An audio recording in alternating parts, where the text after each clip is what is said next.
subscribe, click the bell, and turn on all notifications. The one-stop destination for all WWE and AEW. Sean's View Entertainment. First and foremost, what was your feelings, your thoughts, your comments, your review of last night's SmackDown?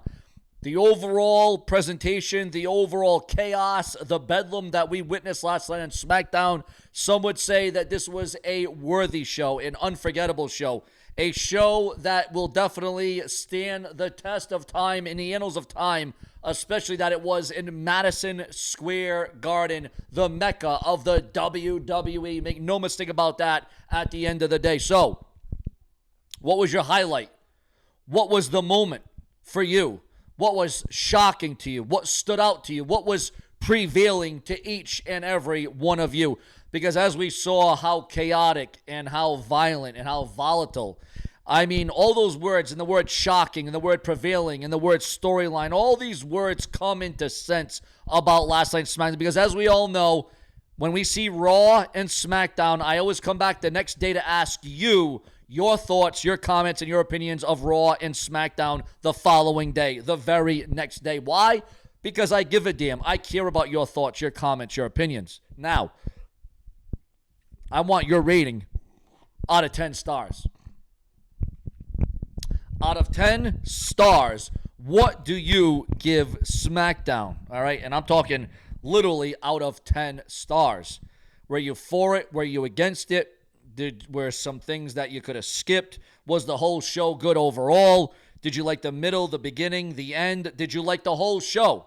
Again, viewers, it comes down to your thoughts, your comments, and your opinions. But now we have a massive update coming straight out of the WWE. And remember to take this video and share it all over the entire internet, whether it be Facebook, whether it be X, whether it be Twitter, whether it be your friends, your girlfriends, your boyfriends, whether it be Instagram, whether it be TikTok. Sean's View Entertainment is the one that lights it up for all of you. You wanted wrestling talk right at the start of every video that we do? Well, that's exactly what we're going to bring to you. Just become a channel member today and donate in the comments section below.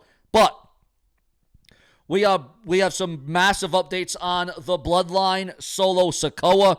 Ladies and gentlemen, the June 20th edition of Friday Night SmackDown from Madison Square Garden ended in an incredible, shocking way as the Bloodline turned on Paul Heyman and brutally assaulted him to close the show. In light of the Bloodline's brutal assault, Solo Sikoa has now given his first remarks on the matter. The Bloodline acknowledgement ceremony unfolded with Solo Sikoa accompanied by Paul Heyman, Tama Tonga, and Tonga Loa, officially inducting newcomer Jacob Fatu into their ranks.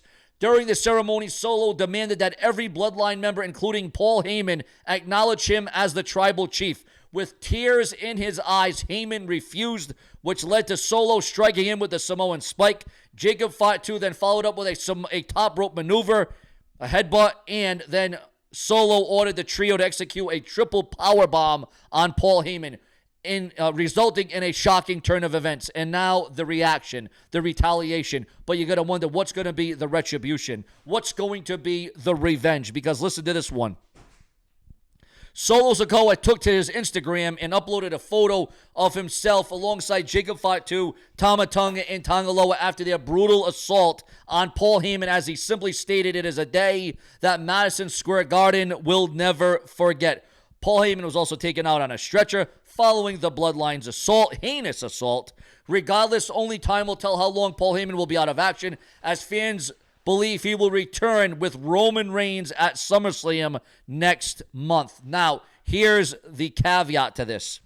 We are hearing a lot of rumors, a lot of gossip, a lot of speculation here on the Brash in the Brazen, where we raise the bar by far for each and every one of you. Listen to this cataclysmic update.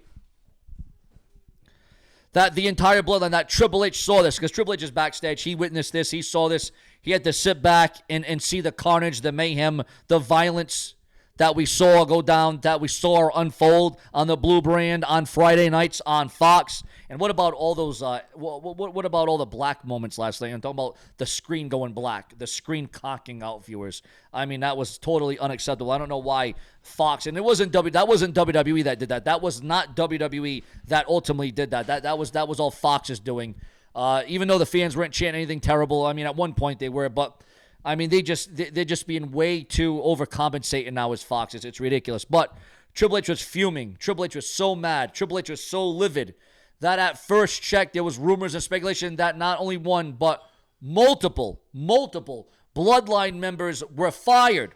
Multiple Bloodline members were fired from the WWE at first check.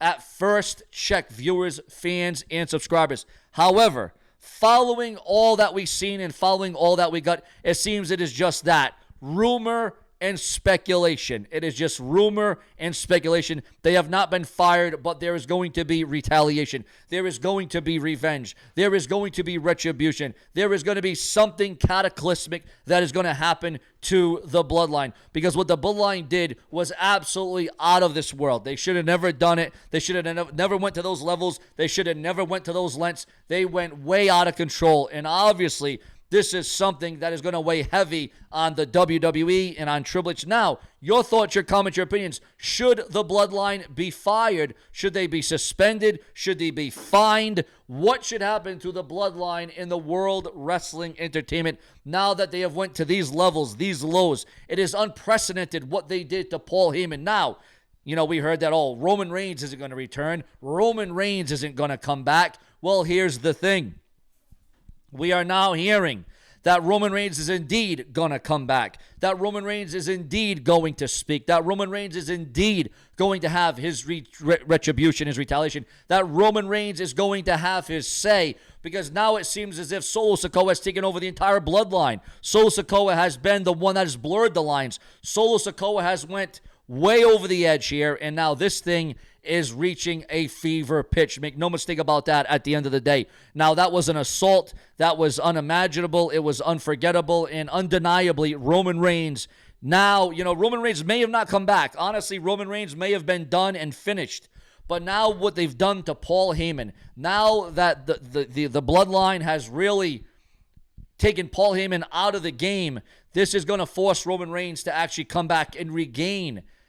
But how can he regain when Solo Sikoa now, it seems like he's the front and center man. It seems like Solo Sikoa is now at the head of the table. And this is going to pose a lot of different problems, but also a lot of different variables. Because, we heard a year ago that this Bloodline thing is going to have so many different segments, so many different chapters, so many different swerves. And we were wondering, with the current Bloodline, before this new Bloodline took over, how is the WWE going to keep this thing going? How is the chapters going to keep evolving? Well, now that we got a whole new Bloodline, all new members, a whole new era, a whole new time of the Bloodline, that's what is exactly going down right now. Your thoughts, your comments, and your opinions on the matter. Also, coming through here on the Brash and the Brazen, where we are your undisputed, undeniable source for everything WWE. We don't clout you. We shout you out, because it is about the viewers, the fans, the subscribers that make this show what it is truly at the end of the day. Listen to this one.